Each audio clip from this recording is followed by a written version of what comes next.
Pymes, Perú.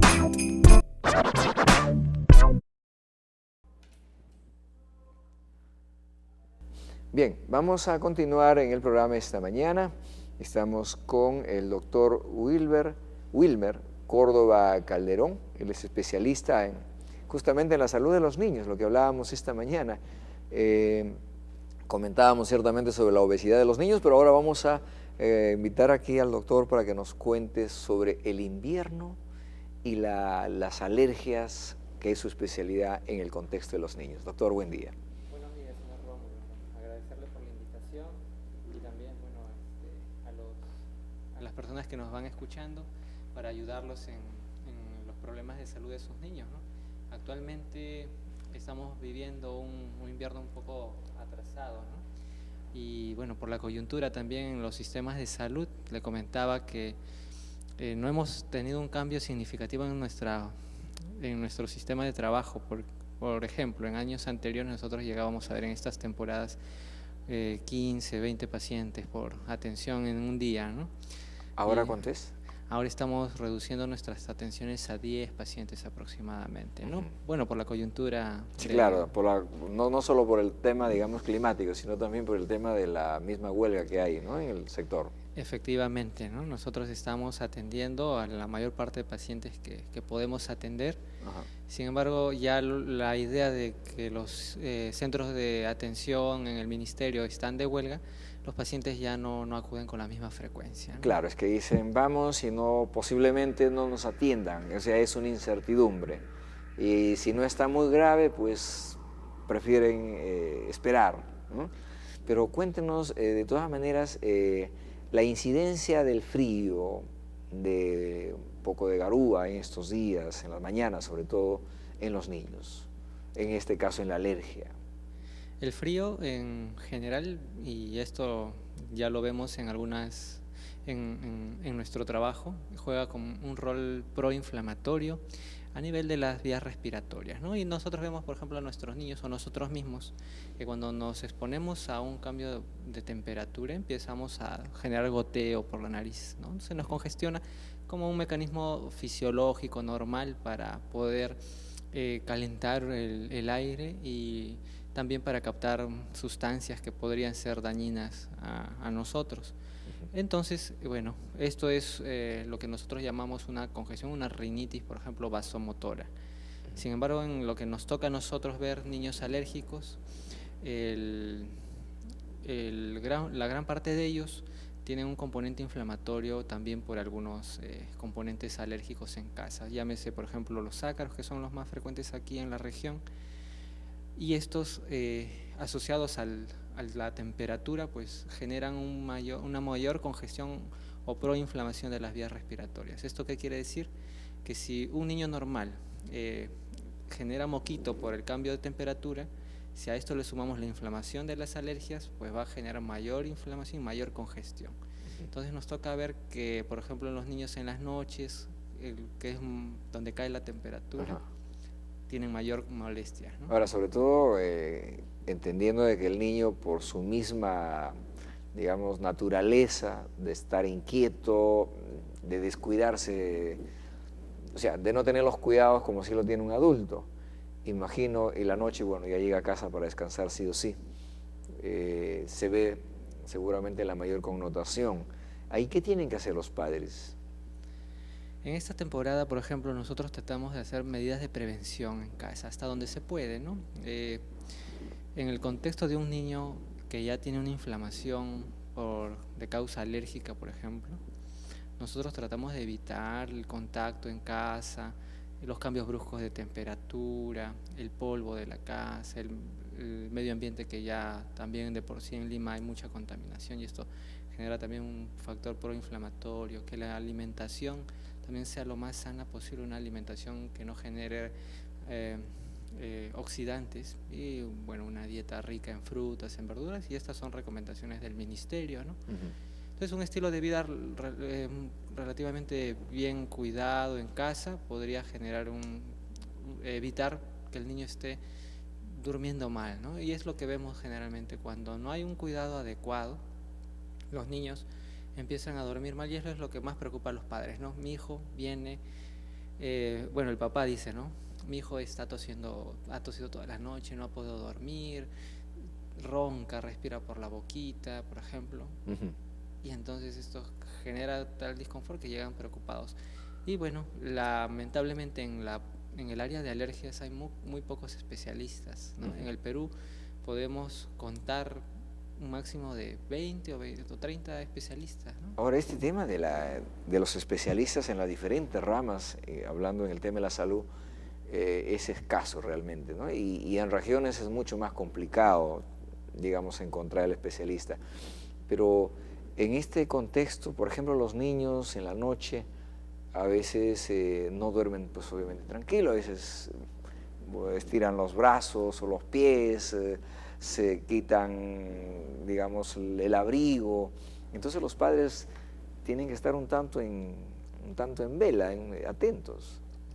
Sí, ya nos toca, y bueno, por experiencia personal me toca, por ejemplo, ver a mis niños que también en esas temporadas van haciendo un cuadro de hiperreactividad, le llamamos, o alergias de alguna manera, y hay que estarlos abrigando con relativo cuidado, porque bueno, nos toca también ver a esos padres un poquito estresados y sobrepreocupados, ¿no? Que no quieren que el niño, por ejemplo, ya les tosa, cuando el mecanismo de la tos es un mecanismo fisiológico también, ¿no?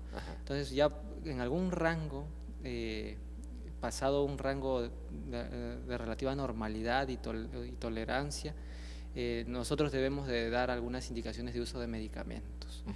Pero el abrigo, pues no lo exageremos. Por la otra parte, vemos a padres que encierran a los niños en una burbuja en donde, bueno, esta evitación de jugar en el suelo, por ejemplo, en tener contacto con la biomasa que nosotros llamamos que son los microorganismos de nuestro medio ambiente, nos generan también cierta tolerancia, ¿no? El niño, desde que nace, empieza a tener contacto con su medio ambiente y este mecanismo de tolerancia le permite vivir en armonía, ¿no? Ahora, sobre todo, digamos, por ese contexto en la que el niño tiene que observar, ver, aprender, asumir también los retos en la que está, ¿no? Sin embargo, Lima pues tiene sus particularidades en este caso, ¿no? El tema de la humedad, por ejemplo, debe ser mucho más complicado que la costa, digamos, llámese Piura o Tumbes o la parte amazónica. Es una pregunta muy importante y justo esto lo hemos visto ya en algunos estudios en el Perú, muy pocos estudios en relación a esto que menciona bueno, en relación a mi especialidad de los cuadros respiratorios asociados a alergias y asociados a la migración, comparándolos por zonas. Nosotros en el hospital, en el Instituto Nacional de Salud del Niño, tenemos un estudio donde el gran porcentaje de atopías lo presenta definitivamente Lima. Por esto de la humedad presenta un clima muy propicio para el crecimiento de estos alérgenos muy frecuentes. Sin embargo, cuando los pacientes viajan a zonas más secas, más cálidas también, esta enfermedad inflamatoria asociada al invierno y a la humedad varía también, mejora en la intensidad y en el uso de medicación. Entonces la migración y la enfermedad respiratoria asociada a temperaturas ya lo vemos también en la parte de la sierra, ¿no? Que bueno, no son tan atópicos como los que viven aquí en Lima, pero el frío definitivamente los va afectando en alguna manera. Sí, de todas maneras, el caso de las zonas altas en Puno hemos tenido indicadores preocupantes. Los hay también en Huancavelica, pero de hecho la humedad de Lima es muy fuerte, acompañado de la contaminación ambiental que tenemos, seguramente complica más, ciertamente.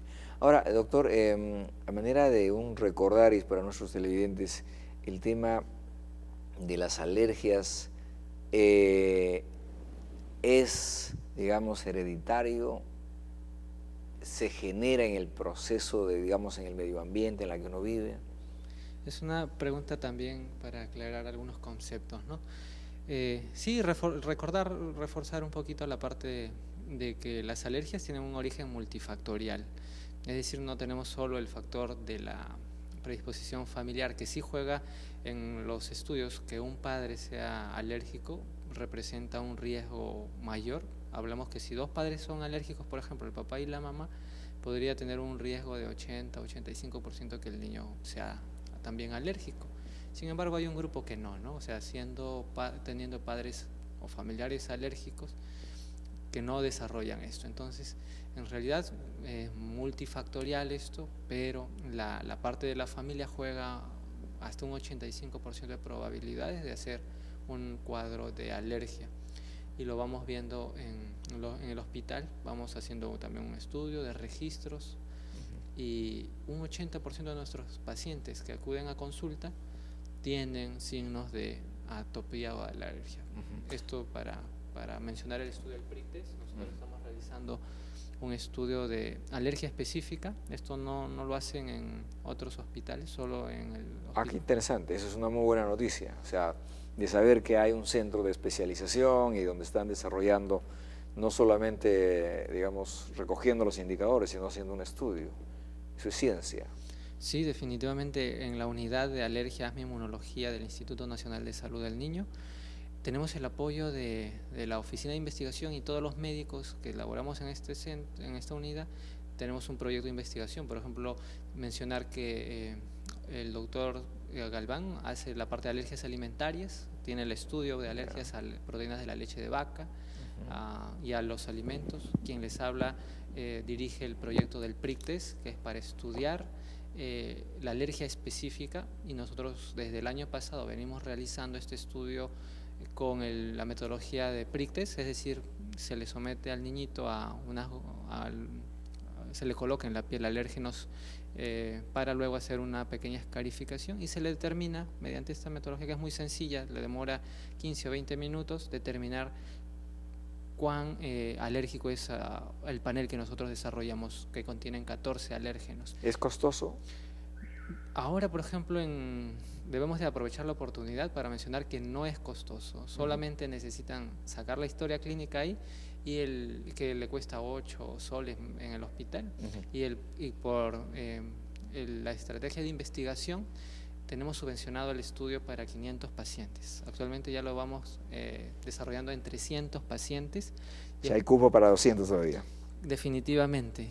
Y nuestro plan, y como, bueno, esto es algo nuevo, en el sistema del hospital, los hospitales no lo tienen como implementado en su sistema de costos, pero el plan ya es hacerlo de manera rutinaria, ¿no? Y lo importante es que no tiene riesgos para la salud de los pacientes. Qué interesante dar a conocer estos temas, porque generalmente pues hablamos de las generalidades, generalmente hablamos de la huelga, de la protesta, del reclamo, y no hablamos de las cosas de fondo que se van desarrollando progresivamente y que hay que impulsarlo, porque obviamente yo me quedo preocupado, 20 especialistas a nivel nacional, cuando tenemos 25 regiones, o sea, no hay uno por región, entonces ahí hay preocupaciones, pero este dato de estar investigando creo que es lo que el país lo necesita.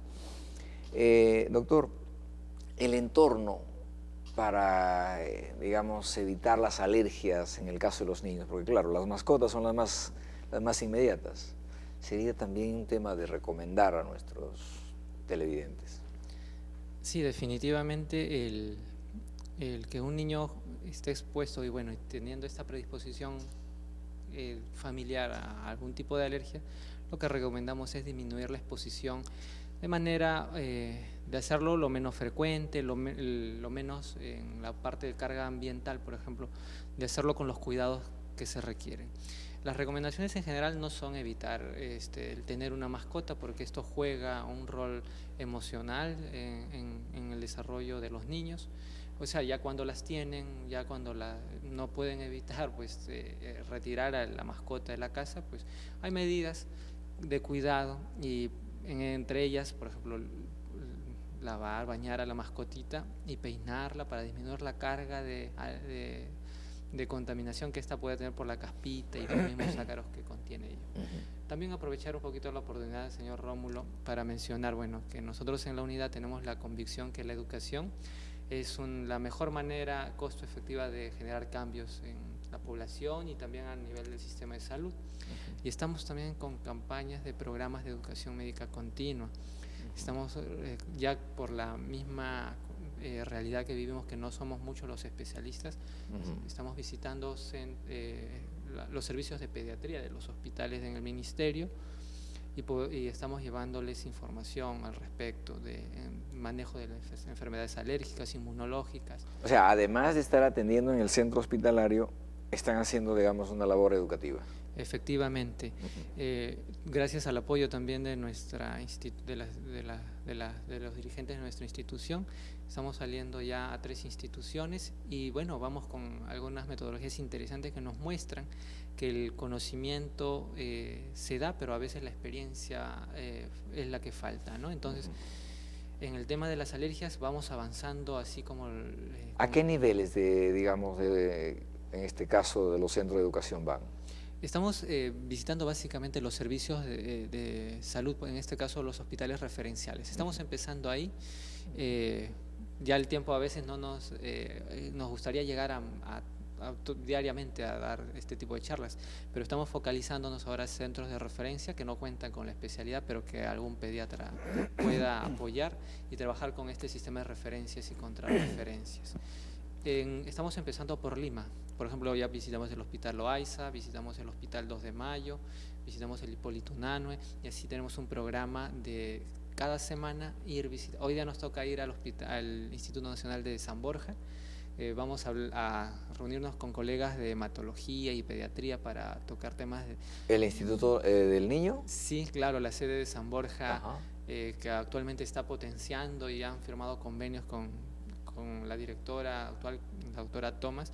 Entonces tienen un proyecto de convenios y bueno, nosotros nos estamos adelantando un poquito para ir a visitar y hablar del tema de las, no de alergias específicamente, porque allá se están realizando trasplantes progenitores hematopoyéticos, el tema de trasplantes para nuestros pacientes en el caso de fallas en el sistema de defensa, podría acceder a este tipo de tratamiento. Entonces vamos... Qué bueno que estén articulando, ¿no? O sea, que estén haciendo esta transferencia digamos, del conocimiento, de la experiencia, para fortalecer en un solo objetivo, que es la salud. En este caso la salud, prevenir la salud en los niños. Es muy buena información, porque generalmente en el caso del Instituto de Salud del Niño de San Borja, se hizo muchos comentarios, que existe infraestructura, equipos, que no hay quien los opere, y de hecho siempre hemos dicho aquí, hay buenos profesionales, lo que pasa es que a veces no le damos digamos, el espacio, y usted me está diciendo que ya están en ese trabajo. Sí, definitivamente ahora nos vamos para justamente colaborar, lo que usted dice, hacer una transferencia de información y colaborar.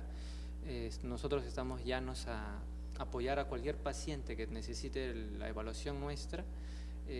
Por vía telefónica podrían acceder a una cita y los teléfonos los pueden encontrar en la página web, que es muy accesible a los pacientes. El teléfono de la central del Hospital del Niño. Del Hospital del Niño. Ahora ya no se ven las colas que se veían antes, ahora los tiempos de atención se han reducido significativamente, pero bueno, ya nos toca ahora luchar un poquito para que el tema político pues se resuelva pronto y los pacientes no se perjudiquen. Bueno, ese es nuestro pedido también. Y aquí no estamos de acuerdo, como lo señalaba al inicio del programa en Amables Televidentes. Me resisto a creer que nuestros científicos, que son en este caso los médicos, que estudian el tema de la salud, tengan que verse enfrentados por largos días, pues ya van más de 2 meses. Y de hecho eso no es bueno ni para la salud, tampoco para la imagen, digamos, del profesional y del país en general, ¿no? Bueno, doctor, muchísimas gracias por acompañarnos. Una reflexión a nuestros televidentes finalmente. Pues, bueno, me queda solamente mencionar que estamos en la unidad de alergia, asma e inmunología del Hospital del Niño, para poder ayudar a los pacientes que nos necesiten. Estamos haciendo todo lo posible para brindarles la atención a pesar de esta coyuntura de la huelga médica, y que nuestra misión es la salud y mejorar la salud y calidad de vida de nuestros niños, ¿no? En ese sentido, pues, vamos a trabajar hasta donde las fuerzas nos dan.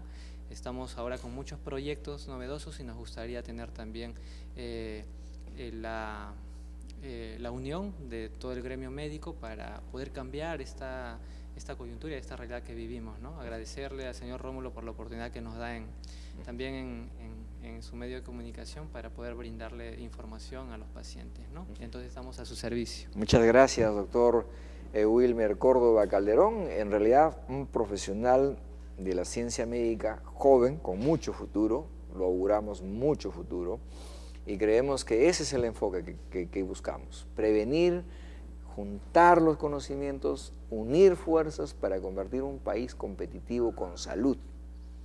Y para ello justamente pedimos la colaboración de los profesionales y estamos justamente compartiendo con ustedes, amables televidentes. Y no se olviden los 3 médicos amigos, ¿ah? El médico alegría, el médico dieta y el médico descanso. Hay que tenerlo de cerca. Esos son nuestros consejeros que nos ayudan a evitar de hacer colas y de estresarnos y demás recetas. Nos va a ayudar seguramente a la familia también, al entorno.